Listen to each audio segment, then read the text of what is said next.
Hello, today we are reading from Book 7 of the Republic of Plato, translated by Alan Bloom, and we're reading sections 5:17 and 5:18.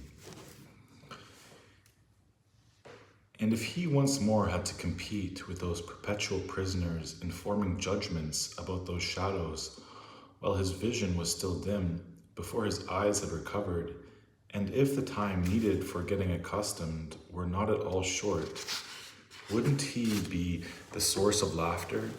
And wouldn't it be said of him that he went up and came back with his eyes corrupted, and that it's not even worth trying to go up? And if they were somehow able to get their hands on and kill the man who attempts to release and lead up, wouldn't they kill him? No doubt about it, he said. Well then, my dear Glaucon, I said, this image as a whole must be connected with what was said before. Liken the domain revealed through sight to the prison home, and the light of fire in it to the sun's power, and in applying the going up and the seeing of what's above to the soul's journey up to the intelligible place, you'll not mistake my exception, since you desire to hear it. A god doubtless knows if it happens to be true.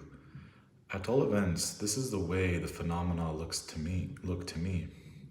In the knowledge, the last thing to be seen, and that with considerable effort, the idea of the good, but once seen, it must be concluded that this is in fact, the cause of all that is right and fair in everything. In the visible, it gave birth to light, and it's sovereign. In the intelligible, itself sovereign. It provided truth and intelligence, and that a man who is going to act prudently in private or in public must see it. I too join you in supposing that, he said, at least in the way I can.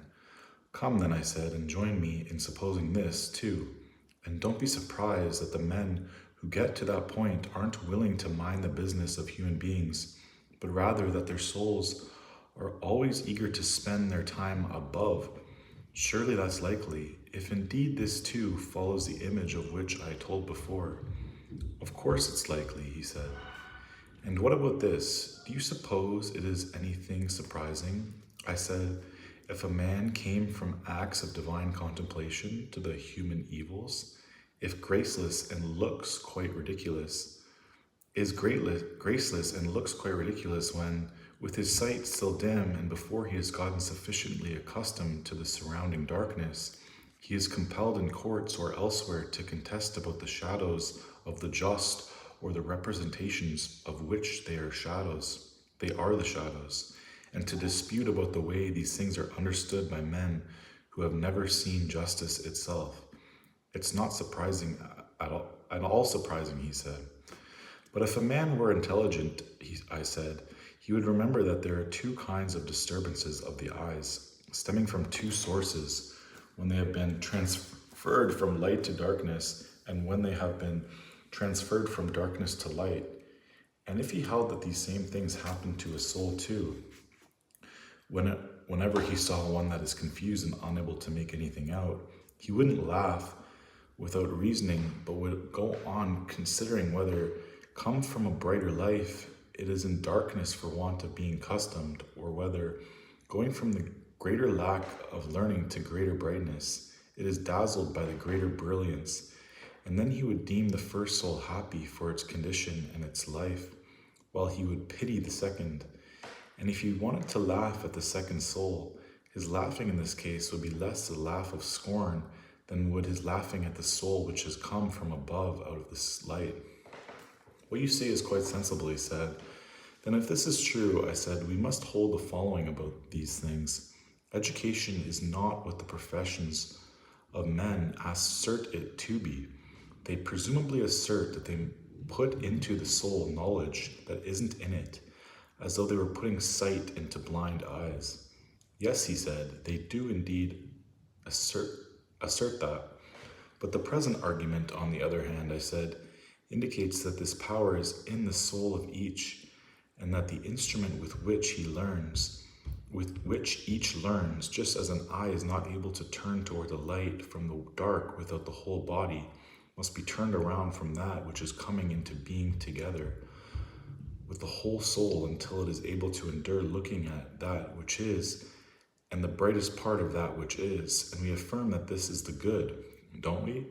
Yes, there would, therefore, I said, be an art of this turning around, concerned with the way in which this power can most easily and efficiently be turned around, not an art of producing sight in it.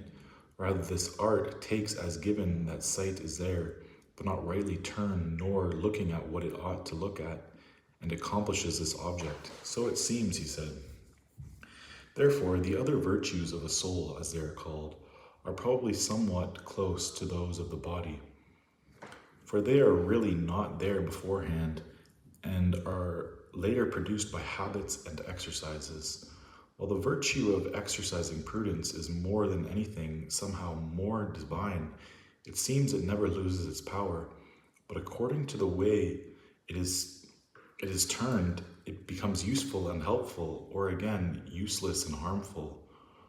Or haven't you yet reflected about the men who are said to be vicious but wise, how shrewdly their petty soul sees, and how sharply it distinguishes those things towards which it is turned, showing that it doesn't have poor vision, although it is compelled to serve vice, so that the sharper it sees, the more evil it accomplishes?